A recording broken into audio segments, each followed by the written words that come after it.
Menyambut Tahun Baru Imlek 2024, pedagang kue kering musiman yang menawarkan berbagai varian kue khas Imlek mulai bermunculan di kota Palembang. Kendati Tahun Baru Imlek masih sekitar 2 minggu lagi, namun pedagang kue kering musiman khas Imlek mulai bermunculan di kota Palembang. Salah satunya seperti yang terlihat di Pasar Buah Temenggung. Pedagang kue kering Teguh mengatakan, meski Tahun Baru Imlek masih sekitar 2 minggu lagi, namun saat ini permintaan kue kering sudah mulai ada, dengan menawarkan sekitar 20 jenis kue kering khas Imlek, yang dihargai mulai dari Rp50.000 sampai Rp100.000 per paket.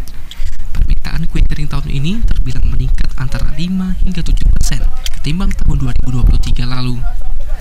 Pada tahun 2024 ini, kue kering jenis nastar, kastangel, hingga kue keranjang yang menjadi ikon Imlek menjadi kue favorit pembeli. Ini kutak bukan?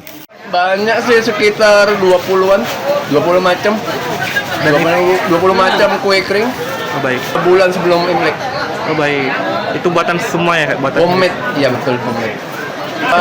Harganya sekitar 50 sampai 100 ribu. Untuk omsetnya sendiri, Kak? Omsetnya sekitar 5 sampai 7%. Itu dibandingkan tahun yang lalu ya, Kak? Iya, tahun lalu. Yang favorit sih nastar, terus ini kastengel. Kue keranjang itu ada yang homemade, ada yang dari Palembang sama dari Medan. Itu campur ya, Kak? Iya betul. Yang homemade itu harganya sekitar 25 sampai 50. Kalau yang Medan punya 60 sampai 70. Itu tergantung bentuknya ya? Iya betul, tergantung bentuk yang besar sama kecilnya. Hafid Zainul, PAL TV.